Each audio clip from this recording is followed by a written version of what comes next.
Hi everybody, welcome back to my channel. On se retrouve pour un nouvel épisode d'Utopia, juste après le générique. En tout temps, j'ai ma dopamine, son amour est... Hi guys, hope that you're all good. Donc aujourd'hui, on se retrouve pour un nouvel épisode d'Utopia. Donc dans cette vidéo, je vais vous raconter une petite story time.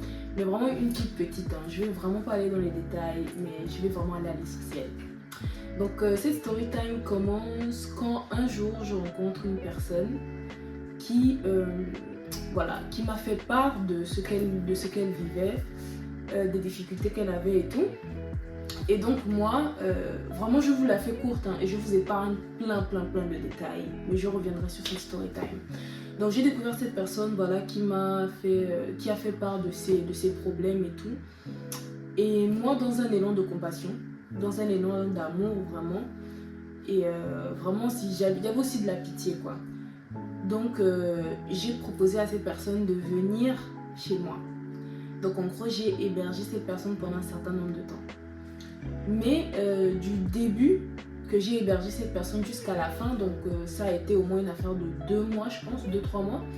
Donc du premier mois vraiment jusqu'aux 2 dernières semaines avant que la personne ne soit partie de chez moi, j'ai rien vu venir. Et à la fin je me suis rendu compte qu'en fait cette personne que j'avais hébergée chez moi était une vraie vipère. Donc qu'est-ce que je veux vous faire comprendre par là? C'est que sachez discerner qui est-ce que vous faites entrer dans votre maison.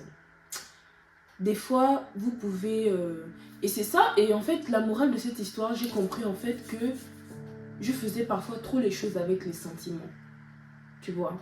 Des fois tu vas être mise devant une situation, ça va tellement éveiller tes sentiments que tu ne vas plus réfléchir avec ta tête, mais tu vas uniquement réfléchir avec tes sentiments. Et c'est pour ça vraiment que, parce que moi je sers le Seigneur dans une église, je suis dans un département, et ce qu'on nous dit souvent à l'église, c'est qu'on ne sert pas Dieu avec les sentiments. Dans l'affaire de service avec Dieu, il n'y a pas affaire de sentiments. Parce que tu vas trouver des gens qui vont mal te parler, tu vas trouver des gens qui vont te faire des choses, soit par blessure d'âme, ou encore tout simplement par manque d'éducation. Parce que oui, ça existe encore, hein. Effectivement, il ne faut pas non plus mettre tous les problèmes sur le spirituel. Il y a juste des gens, ils manquent d'éducation, ils manquent de politesse. Mais à d'autres personnes, c'est vraiment des problèmes spirituels. Mais enfin bref, je referme la parenthèse. Donc je vous disais que j'ai manqué de discernement et j'ai fait les choses uniquement avec les sentiments. Pourquoi? Parce que cette femme, quand elle est venue exposer son problème, en fait, à ce moment-là, effectivement, j'étais éprise de sentiments, mais je n'ai pas eu ce réflexe en moi de me dire que, cet esprit de Dieu, donne-moi le discernement de cette situation. Et je pense que si j'avais demandé ça à Dieu, je n'aurais pas eu à vivre vraiment tout le chaos que cette femme a mis dans ma vie à cette période-là.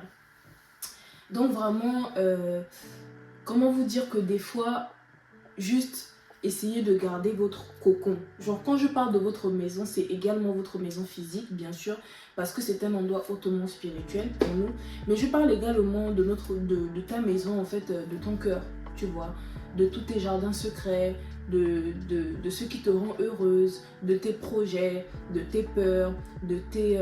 peu importe en fait, tout ce qui représente ta personne et qui vraiment représente un élément qui peut, qui peut te détruire ou encore qui peut t'aider à aller mieux. Donc c'est vraiment dans ce sens-là que je parle de maison. Cette femme est venue, je l'ai accueillie, je lui ai donné tout ce que j'avais, j'ai donné tout ce que j'avais avec bonté, voilà. Et en fait, elle m'a rendu vraiment tout le contraire. C'est vraiment pour vous dire que des fois, vous pouvez faire des choses par sentiment, mais vous ne devez tout simplement pas le faire. Il y a des personnes, et c'est justement par là que j'ai compris qu'il y a des personnes qui viendront vers vous et vous ne pourrez tout simplement pas les aider. Pourquoi? Parce que vous n'êtes tout simplement pas la personne destinée à l'aider. Des fois, on se dit que toutes les personnes en souffrance qui viennent devant nous, nous sommes à même à les aider, mais parfois, ce n'est pas le cas en fait. Parfois, une personne vient, elle t'expose un problème et tu peux tout simplement pas l'aider. Et vaut mieux quand cela se passe de dire à la personne réellement, tu sais quoi, je comprends ton problème, je compatis à ta douleur, mais sache que je ne peux vraiment pas t'aider. Parce que tu y as une certaine catégorie de personnes que tu pourras aider, mais à d'autres, tu ne pourras tout simplement rien faire pour eux. Et c'est quelque chose de normal. Genre, on n'est pas... comment dire, on n'est pas des super-héros, on ne peut pas aider tout le monde, on ne peut pas avoir de la compassion pour tout le monde. Et même des fois, quand vous avez compassion pour les gens, donnez le discernement derrière. Parce que vous ne savez pas qui vous veut du bien, qui vous veut du mal. Vraiment, vous ne savez pas par où le mal peut venir, par où, comment dire, par où l'ennemi peut simplement vous tendre des pièges et vous allez tomber dans ces pièges-là. Donc, c'est vraiment pour vous dire qu'en fait, j'avais vraiment fait du bien à cette dame. J'avais vraiment ouvert mon cœur, voilà, ouvert ma maison à cette dame. Et comment cette dame me l'a rendu, ça a été très douloureux pour moi. Mais c'est une épreuve pour laquelle je remercie Dieu. Pourquoi? Parce que aujourd'hui, je comprends que dans la vie, effectivement, il faut vivre normalement, tu vois. Mais il faut également avoir un petit peu de méfiance. Je ne sais pas si la méfiance c'est le bon mot, si c'est, je vais plutôt dire de la prudence. Il faut apprendre à être prudent. Il ne faut pas baisser sa garde. Il ne faut pas tout le temps baisser sa garde. Parce qu'il y a des moments dans la vie, genre tout va bien, tu rencontres des bonnes personnes, tout ce qui se passe bien. Et tu oublies parfois de rester sur tes gardes. Mais en fait, non. Il faut tout le temps être sur ses gardes. Et ça, que ce soit au travail, que ce soit dans ta relation amoureuse, que ce soit dans ton service à l'église, que ce soit... peu importe en fait, peu importe que tu sois dans une association, peu importe la situation, il faut juste toujours être vigilant et apprendre parfois à ne pas faire les choses avec les sentiments. Parce que quand on devient grand, quand on fait sortir tout ce qui est de l'enfant de nous, à un moment donné, on rentre maintenant dans le monde des adultes. Et justement, c'est ce monde-là où, quand tes parents te parlaient quand tu étais petit, et quand ils te disaient, tu comprendras plus tard. Le plus tard, là, c'est ça, là. C'est dans ça où tu es maintenant, en fait. C'est de ça que je parle. C'est de ce plus tard-là, en fait. Où vraiment, tu comprends que la vie n'est pas rose. Tu comprends que toutes les réalités que tu voyais quand tu étais petit, en fait... ça a deux faces. Ça a la face avec les yeux d'enfant et ça a la face avec les yeux d'adulte.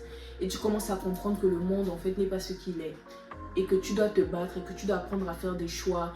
Et que tu dois faire ce qui est de mieux pour toi. Que tu dois maintenant te battre pour ne pas te faire manger. Parce que vraiment il faut comprendre que dans cette vie c'est un rapport de force. C'est le plus fort mange le plus faible. Et il faut vraiment que tu te battes à justement ne pas être de ceux qu'on mange. Toi aussi, ne sois pas de ceux qui mangent, voilà. Mais sois vraiment de ceux qui se détachent, de ceux qui sont différents, de ceux qui vraiment font les choses par conviction, de ceux qui ont des valeurs, de ceux qui ont des principes. Bien sûr, tu feras des erreurs. Et ça, il faut savoir. Parce que des fois, on oublie vraiment que tout le monde fait des erreurs. Et on se met à juger les erreurs de tout le monde. Ça, c'est vraiment hyper méchant. Parce que vraiment, sur les réseaux sociaux, je ne sais pas si vous vous rendez compte à quel point parfois quand tu vas voir des commentaires par rapport à une personnalité publique, parfois les commentaires que les gens mettent, des commentaires mais inutiles, ce qu'on appelle les haters. Tu vois ces gens-là qui sont dans leur salon, devant leur téléphone, allongés sur leur canapé, qui n'ont pas de rêves ou qui ont des rêves mais qui n'ont tout simplement pas le cran de réaliser ces rêves-là. Tu vas les voir, ils vont critiquer des gens des gens qu'ils ne connaissent même pas, juste par plaisir de critiquer.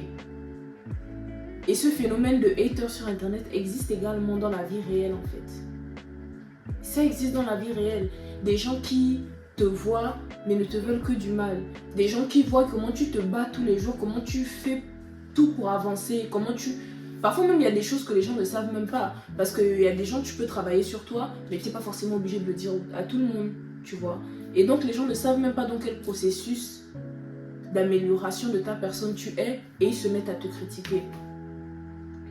Mais bon, ainsi va le monde. Et franchement, ce que je veux dire, c'est qu'on ne pourra pas refaire le monde du jour au lendemain. On ne pourra pas refaire le monde, mais par contre, on peut se refaire soi-même. Et apprenons aussi, parce que moi-même aussi, je suis dans ça, apprenons vraiment à ne pas juger, à apprendre à être tolérant envers l'autre. Parce que franchement, il y a des fois, nous-mêmes, on fait des choses et on se dit que, ah, vraiment... Ça, c'est même une chose que je peux même dire à personne parce que si je le dis, les gens vont me critiquer, les gens vont mal parler, tu vois. Sache que ces moments-là aussi, tout le monde passe par là. Et quand tu vois que parfois l'autre a une faiblesse, au lieu de justement aller attaquer cette faiblesse, soit tu ne parles pas, tu as vu, mais tu fais comme si tu n'avais pas vu, tu avances, soit tu prends le cran d'aller parler à ton frère, d'aller parler à ton ami, d'aller parler à ton pote, d'aller parler, je sais pas, à la personne qui est concernée en fait. Tu lui dis la vérité, tu dis sa vérité, cache et tu passes. Donc c'est ça. Encore une fois, c'est encore vraiment des trucs basiques que tout le monde sait, mais c'est des trucs que parfois on a besoin de nous rappeler. On a besoin de nous rappeler, ne fais pas rentrer n'importe qui chez toi, fais attention à comment tu gères tes émotions, fais attention aux personnes qui viennent te parler, n'écoute pas tout le monde, sois méfiant. C'est des choses que en fait nos parents nous disaient, mais qu'on n'en prenait pas conscience. Et du coup, quand tu rentres dans la vie active, dans la vraie vie, la vie d'adulte, c'est à ce moment-là que tu prends conscience de ces choses-là. Donc voilà, c'était une petite vidéo rappel. Donc cette story time là, peut-être quand je me sentirai un peu plus à l'aise avec le sujet, j'en parlerai à fond. Et vous comprendrez encore d'autres choses même. Donc en attendant, prenez soin de vous, faites attention à qui rentre chez vous. Et surtout, gardez vos cœurs plus que toute autre chose. Ciao. En tout temps, j'ai ma dopamine. Son